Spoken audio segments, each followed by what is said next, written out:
I am joining you today from Northampton, Massachusetts. Lewis is in the David Pakman Show studios in Boston, Massachusetts. More on that, probably on the bonus show, I guess. I want to get right into the news.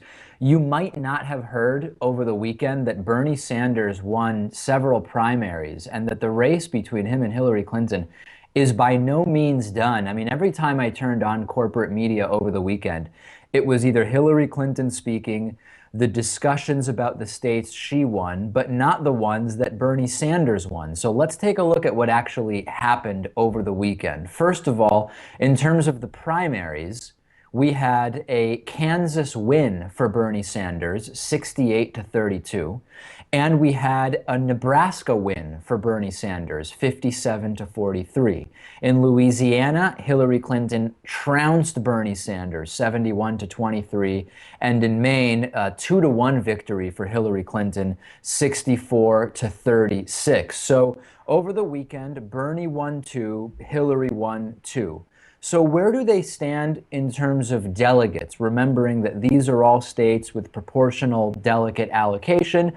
I am going to show you the numbers. And we got a lot of email last week when I showed you the delegate count on the Democratic side, including these superdelegates that are mostly presumed to be supporting Hillary Clinton, and some have said they're supporting Hillary Clinton. And you know what? I got feedback saying, David, if you're talking about the primaries, you should really just talk about the delegates that were won based on the voters, aka democracy. So we're going to do that. We are going to deal with the superdelegate situation later. For the time being, let's look at the delegate count based on delegates won from the popular vote in these primaries. So let's take a look at those numbers, Lewis. You will see that Hillary Clinton has 676 delegates, which has her 28% of the way to the needed 2,383 delegates. Now, Bernie Sanders has 476 delegates won, 20% of the way to the needed 2,383 delegates. So, Lewis, the narrative has been Hillary is running away with this thing mathematically based on delegates won from actual people voting. I mean, imagine that. It's only a slight difference. Hillary Clinton 28% of the way to where she needs to be, and Bernie Sanders 20% of the way. Yeah, I think it's this makes me happy, of course, as a totally biased Bernie supporter here. I'm not sure what to add other than we are hitting those Bernie states, I guess, and it's going to be interesting to see if Bernie can defeat the establishment. Well, the establishment is strongly represented in these superdelegates, right? If we do add in what we believe to be the overwhelming Hillary Clinton support by these superdelegates, then it does change the numbers drastically. But as you and I have spoken about, Lewis, the initial reasons for putting in superdelegates, whatever you believe them to be, and there are different stories about that, we've heard from Debbie Wasserman Schultz, the DNC chair, that the point of superdelegates is to prevent establishment Democrats from running against activists. Now, whether she thinks of Bernie Sanders as an activist, I mean, it's really kind of hard to imagine. This is a lifelong politician. But we know the purpose that they are serving today, and that is going to be a factor. We can look at the numbers now without including them, but sooner or later, the superdelegates will become a factor. That is true, but the superdelegates do have the ability to change, to change who they are supporting, right? I mean, if they all of a sudden decide that perhaps we should have an actual democracy here, then they could move to Bernie's camp. The good news in this entire thing is both of the Democratic candidates are on balance far better than any of the Republican candidates, particularly the ones that remain at this point. Quick correction, at the beginning of the show, I said, we incorrectly said that Bernie Sanders lost in Maine in the Democratic primary. Bernie Sanders handily won in Maine in the Democratic primary. I want clarity this evening, just making sure we correct the record on that. A less publicized Super Tuesday race was the primary race for the Texas State Board of Education. And you might say, well, why would I care about the Republican primary in the Texas State Board of Education? And I will tell you why. Because one of the candidates that won on the Republican side was a woman named Mary Lou Bruner. Mary Lou Bruner happens to think that President Obama was a gay prostitute, and apparently Republicans in Texas are okay enough with someone who thinks President Obama is a gay prostitute making decisions about their kids' educations. She put up a post on Facebook, which we will take a look at here, saying, Obama has a soft spot for homosexuals because of the years he spent as a male prostitute in his 20s. That is how he paid for his drugs. He has admitted he was addicted to drugs when he was young, and he is sympathetic with homosexuals, but he hasn't come out of the closet about his own homosexual, bisexual background. He hasn't quite evolved that much. Since he supports gay marriage, he should be proud of his background as a homosexual, bisexual. He is against everything else Christians stand for. He might as well be for infidelity. As Hemant Mehta writes, the Texas Freedom Network has even more background on Mary Lou Bruner, and it is nothing short of frightening. Let's take a look at that quote. Bruner has said evolution is a religious philosophy with propaganda supporting the religion of atheism, and that she says, and that scientists have ignored and hidden evidence that humans and dinosaurs walk the planet at the same time. Bruner thinks slavery was a minor issue in the Civil War. In July of 2014, she wrote that historians were biased against the southern states and rewrote history books once everyone alive during the Civil War had died. She also thinks there's no need for Black History Month, Mexican American History Month, or any other formal recognition, I think they mean formal recognition of the historical contributions of minorities to the United States.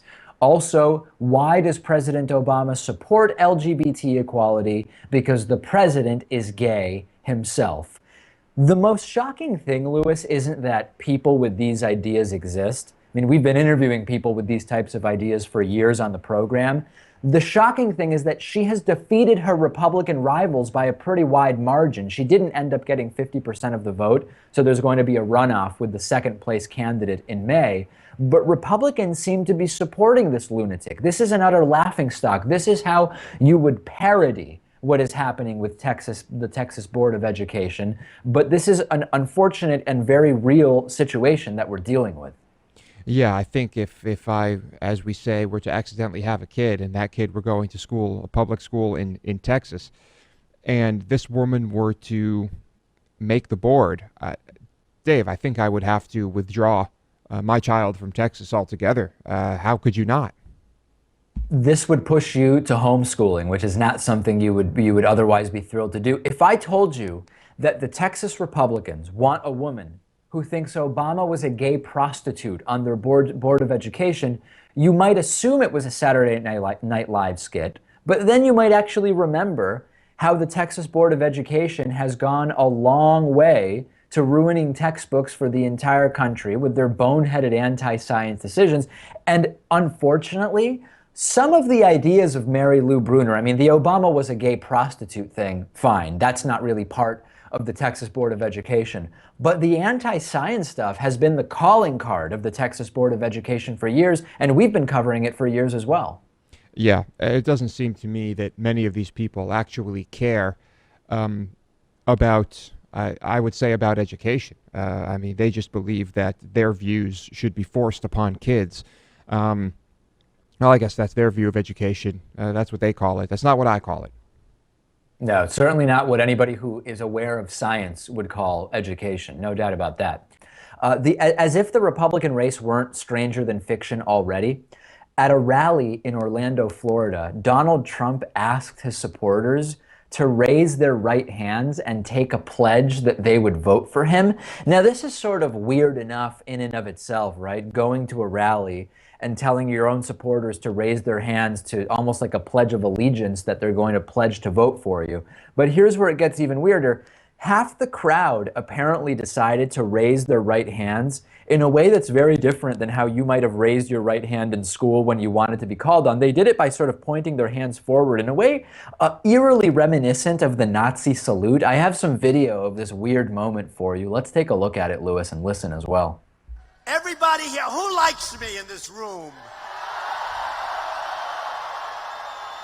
Okay, I've never done this before. Can I have a pledge, a swearing? Raise your right hand.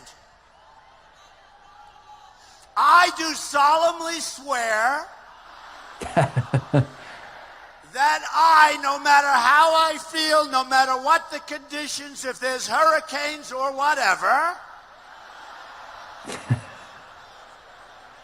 that's good enough,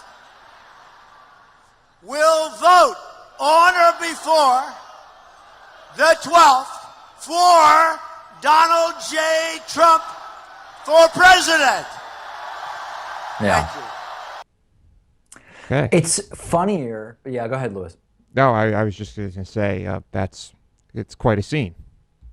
Yeah, I mean, it's even funnier because this is sort of reminiscent of the Hitler salute.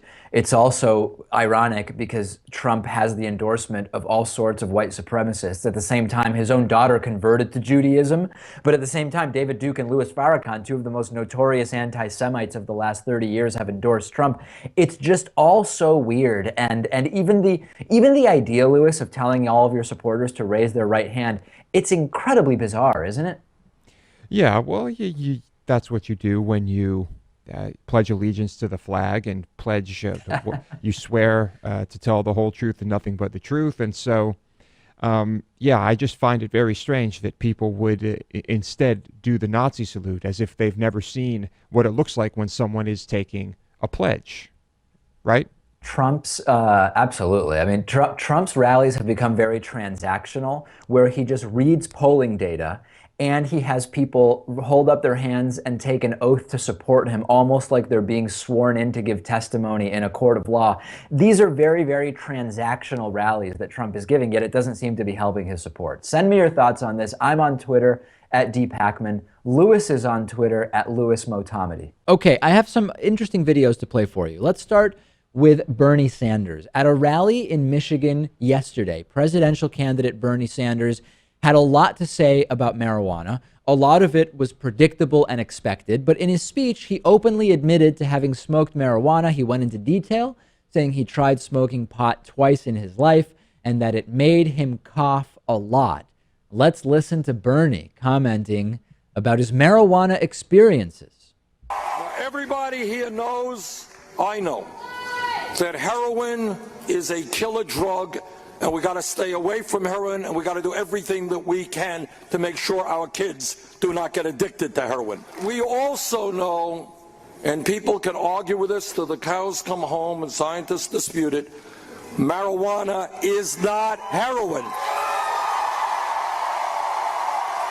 Now, I'm not here advocating for marijuana. I've done marijuana twice in my life when I was very young.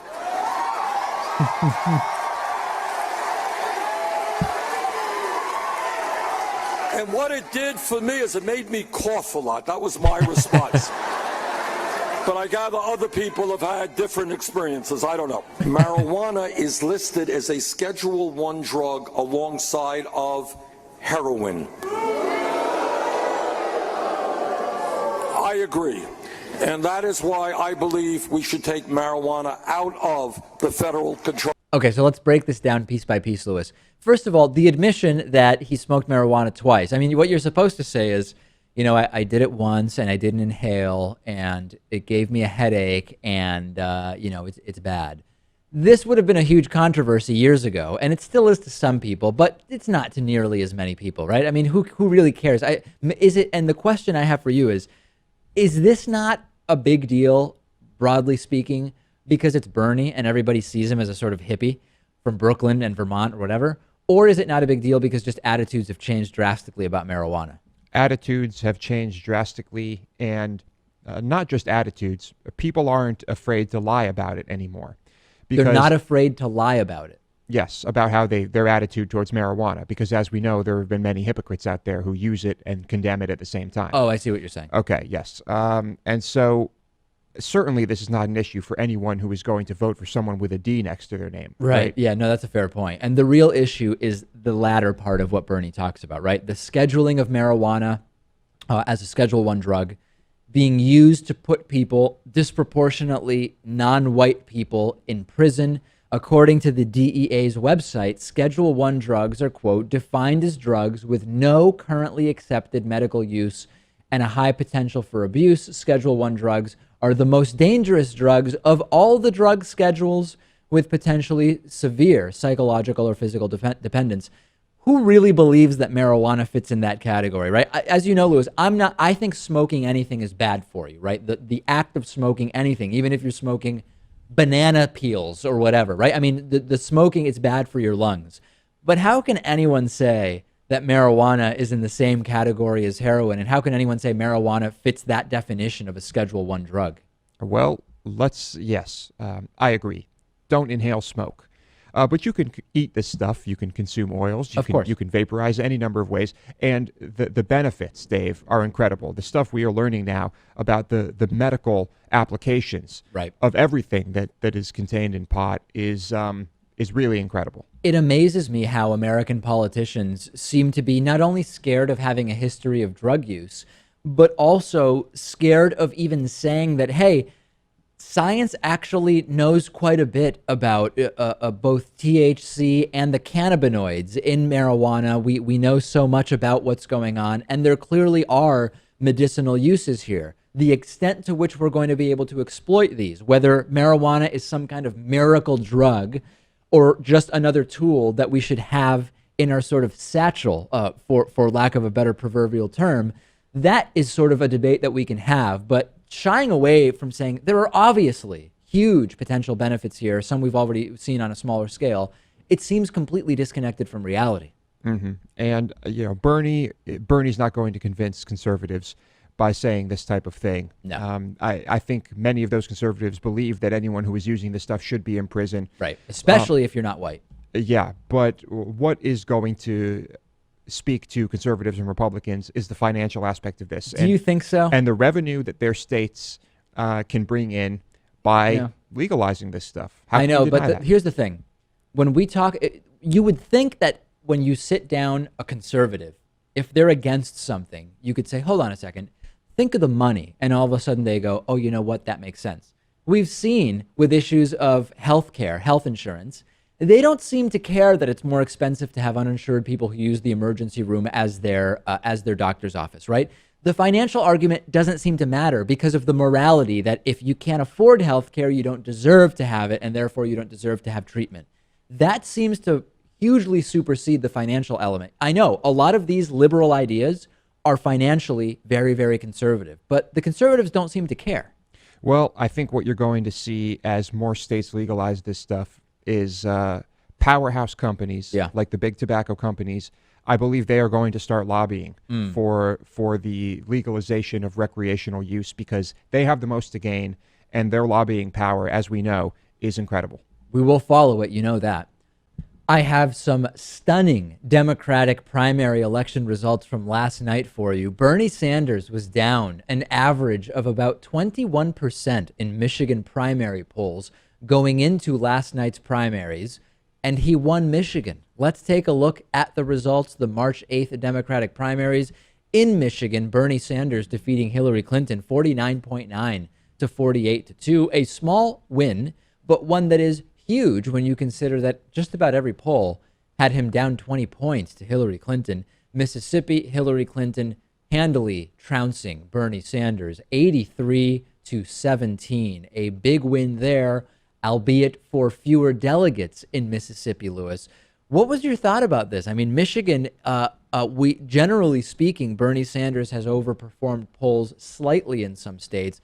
This was just unbelievable how wrong Michigan polling was. Yeah, maybe another case of old data, as we've seen many times now. Leading up to primary day, Bernie picks up a lot of momentum. And I don't know what else to add. Is there something else that we're missing here? in terms of why the numbers were so drastically different. Right. In terms of, I mean, certainly I think it's that in some of these state races, there is old data.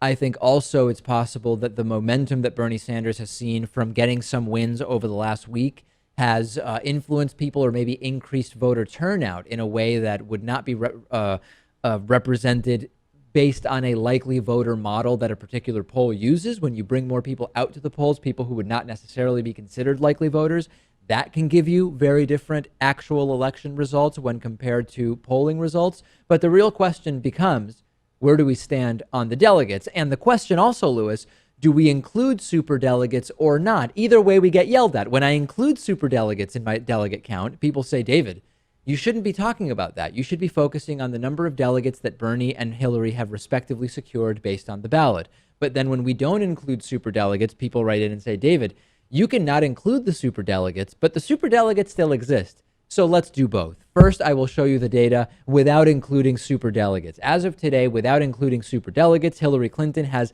766 delegates, getting her 32% of the way to the required 2,383 delegates to win.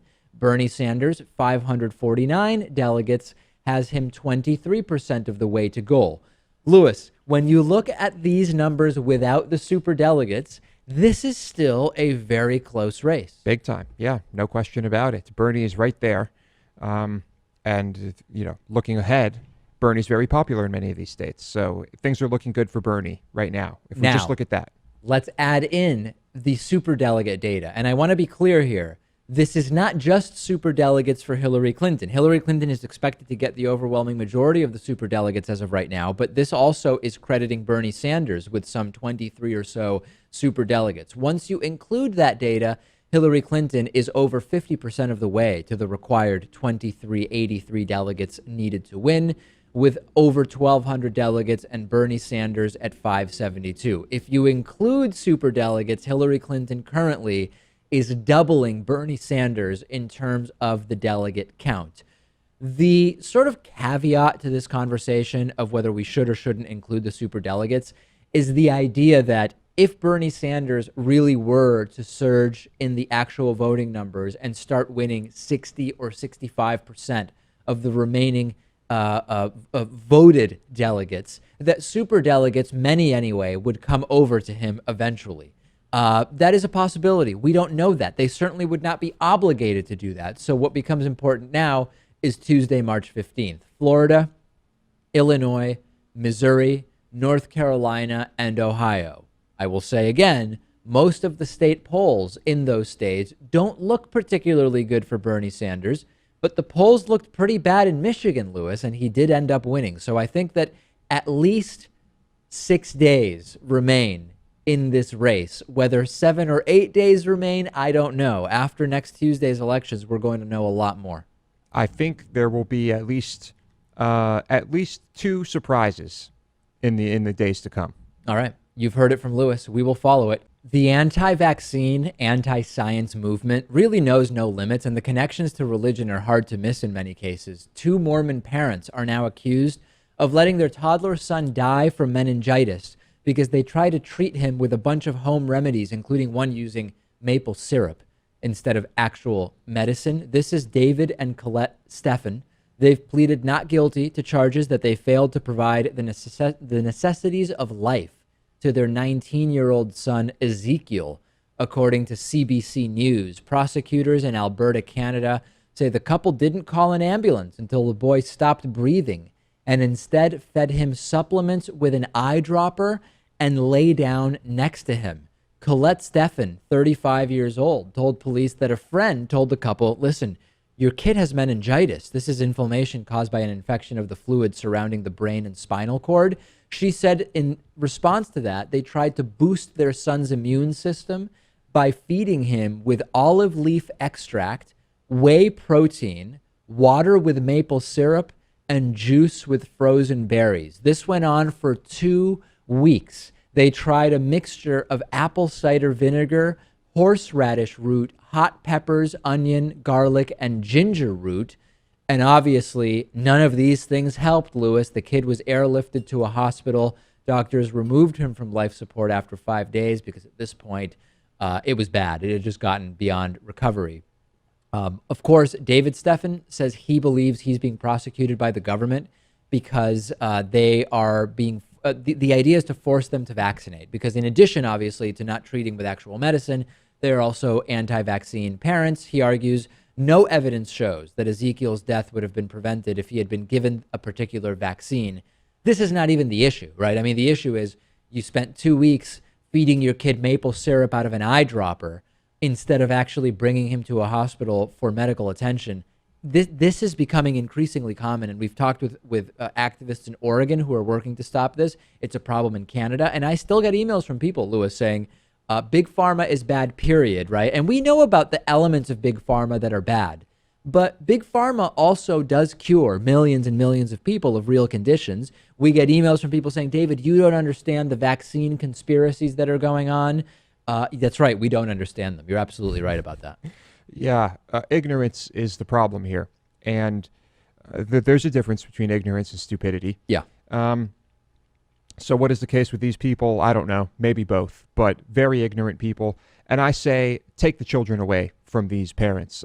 Don't force them to do anything to these children. Take the children away, and let's not let any more children die because of stupid parents. The couple faces a possible 5-year prison term. And also, as Louis mentions, obviously the loss of their other children as a result of this stunt. We grew up in New England, Louis. We know all about the powers of maple syrup, right? And they are far-reaching. I will not understate that. But one thing maple syrup can't do is treat meningitis. Agreed. Yeah. And I don't think boosting your immune system is a proper response to the treatment of meningitis either. Yeah. And so these parents were probably also ignorant on what meningitis is. But take the kids away.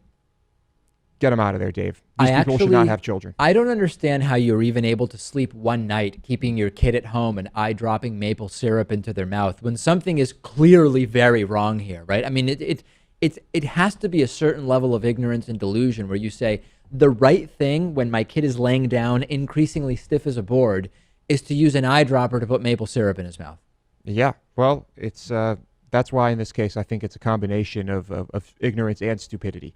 And it's probably a good thing that the kid was not able to make it through this, because there could have been serious brain damage. I mean, there could have been, the kid could have had a horrible life because of the repercussions of this. It's sad but true, you know? There's a new Wall Street Journal NBC News poll which indicates that 1/3 of Vermont Senator Bernie Sanders supporters cannot see themselves voting for Hillary Clinton in November. This could be a huge deal. We've been talking about this for weeks now, Louis. We talked to voters about it last week. We've heard from our audience via voicemail, and there are people who say if Hillary Clinton, there are Bernie supporters who say if Hillary Clinton is the eventual Democratic nominee, I am not going to vote for her. And indeed, there is this new poll which says about 1/3 of Bernie supporters will not vote for Hillary Clinton if she is the eventual nominee. Those individuals overwhelmingly cite trustworthiness as the issue that for them makes Bernie Sanders the more attractive candidate than Hillary Clinton. We need to distinguish a few things here. First of all, there's a difference between Bernie supporters saying they will not vote for Hillary Clinton and Bernie supporters not voting for Hillary Clinton. I think that there are it is very much believable to me that today there are many Bernie supporters who feel like they would not vote for Hillary Clinton in November if Bernie Sanders doesn't win. But once it comes down to it, and it's November, and it's Hillary versus Cruz, if that's what it ends up being, or Hillary versus Trump, or Hillary versus Romney, or whoever, right? That they're not going to go out there and vote for Romney, or particularly if you're in a swing state, vote for a third-party candidate if your vote actually has a shot at making a difference in the outcome of your state. I think there's a big difference, Louis, between those who in March say they would not support Hillary and those who in November actually would not support Hillary. Well, it's also possible that they may have already decided that if that is the outcome, if it's Hillary versus whoever, that they may just not vote at all. I just don't think so, because primary voters are some of the most highly engaged voters. Primary voters almost always vote in the national general election. Now, there's another issue I want to bring up, which is that there is something Hillary Clinton could do if she were the nominee to secure a lot of Bernie Sanders supporters. Yeah. And that is to run with Bernie Sanders as her vice president. We don't know if Bernie Sanders would accept. When he was asked if he would accept being Hillary Clinton's running mate, he said, I would consider running with her if she would be willing to be my vice presidential nominee. So that is something that absolutely would bring a lot of Bernie Sanders supporters over to Hillary Clinton if you believe this will be a problem. However, typically, two Northern Democrats aren't seen as the best ticket here. And although Obama from Illinois and Biden from Delaware has worked out pretty well for the Democratic Party, typically the idea is if you are the former senator from New York, you're not going to get the Brooklyn-born, Vermont independent Democratic Socialist guy to run alongside you. But admittedly, everything is different this time around. The term Democratic Socialist is not nearly as negative of a term as it has been before. And Bernie Sanders is appealing to whole new swaths of voters. Yeah, I think Bernie Sanders as president with Hillary as a VP would be a better ticket. Well, not just because of policy. I mean, better chance of winning than the other way around. And I don't think it's going to happen. Although, I mean, what could Bernie really do as a VP? I mean, would he really be trying to actively push his ideas through? Is Hillary going to go along with his ideas and try to push them through? But the issue is, would his supporters go over if he is the VP nominee? I'm sure at least some would. Yeah. Last thing on this. I don't think Bernie supporters are this stupid, because if you truly believe in Bernie's cause and not just the sort of idea of Bernie Sanders and the cult of personality around him, you have to understand that a Democrat in the White House in 2016, even one as moderate as Hillary Clinton, is much, much better than letting the Republican Party control Congress and the presidency and possibly 1 to 4 Supreme Court nominations, which could change the country for decades to come. If you understand Bernie Sanders and his cause, if you remember the incremental approach of Ted Kennedy, of always choosing the best option that is out there to get us closer to what we want, there is no moral way that as a Bernie supporter, you do anything that would make it possible for Donald Trump, or Ted Cruz, or Marco Rubio to select Supreme Court nominees, because that is decades of impact, Louis. It's terrifying to think about, yes. And so I think many of the people who did say they won't vote for Hillary will probably come to their senses. But still a race to be run. It's still a race to be run, yeah. Am I off on something here? I'm on Twitter at @Pakman. I'm ready for your comments on this if you think I'm leading you astray. One thing I want to talk about from yesterday's joint Univision-CNN debate was Hillary Clinton being confronted by Univision reporter Jorge Ramos about whether she would drop out of the presidential race if she was indeed indicted for the email server thing. I don't even know to call it a scandal at this point, because it really doesn't appear like it is a scandal. And I have already spoken about the sort of live translation confusion that was going on during this debate, and that really wasn't good. But one of the fantastic things about this Univision debate were the follow-ups and the second request for an answer. There were many initial questions, Louis, where the candidate, both Bernie Sanders and Hillary Clinton, would not really answer the question. And then the anchor would just immediately say, okay, the question was, and restate the question. And usually the candidate still wouldn't answer, but it would get much more interesting. So here is the response from Hillary Clinton. She was initially asked, would you drop out of the race if you were indicted for your involvement in the private email server? She didn't answer, and we will hear the moderator, Jorge Ramos, asking it again. And here is Hillary Clinton's answer. I am not concerned about it. I am not worried about it. And no Democrat or American should be either. The questions were, Secretary Clinton, the questions were, who gave you permission to operate? Was it President Obama? There was no permission to be asked. It had been done by my predecessors. It was permitted. I didn't have to ask anyone. If you get indicted, would you drop out? Oh, for goodness. That is not going to happen. I'm not even answering that question. People are killing her for this answer, Louis. There's no other way to answer that question. Whatever your opinion of Hillary Clinton or Bernie Sanders or of Democrats or of Republicans or Cruz or Rubio or Kasich or of Vermin Supreme or whoever, whatever opinions you have about this presidential race, if she's asked, will you drop out if indicted, and she says, yes, I would, that means you're acknowledging indictment is a real possibility. It makes you look very, very bad. If you're asked, if you're indicted, will you drop out, and you say, no, I wouldn't, you look terrible because you're basically saying, even in the face of criminal accusations, I would not drop out. It's not even clear she would be allowed to be the Democratic nominee if she were under indictment. It's a separate thing. But I don't think there is any other answer to this question than the one she gave. I think there is. And that is saying, yeah, sure. But you have to follow it up. You have to say, sure, I'll drop out if I get indicted because I'm that confident that there isn't going to be one. There isn't going to be an indictment. I mean, I think that that's better than saying no. The main point, though, is that she doesn't believe there's going to be an indictment, or at least until there is one, it's not something she's going to talk about. The FBI has been looking into whether any classified material was mishandled during her tenure at the State Department, involving in part this private email server, but it's not even clear that Hillary Clinton is a target of the investigation that the FBI has acknowledged doing. Hillary Clinton being indicted is a very, very long shot. And as hard as Donald Trump would go against Hillary, if they are the two nominees, Trump's threats or claims that she might be under indictment by the time the primary is over, if I say today that is just not going to happen. She is not going to be indicted. Yeah, I really doubt it. I mean, never say never, but highly unlikely.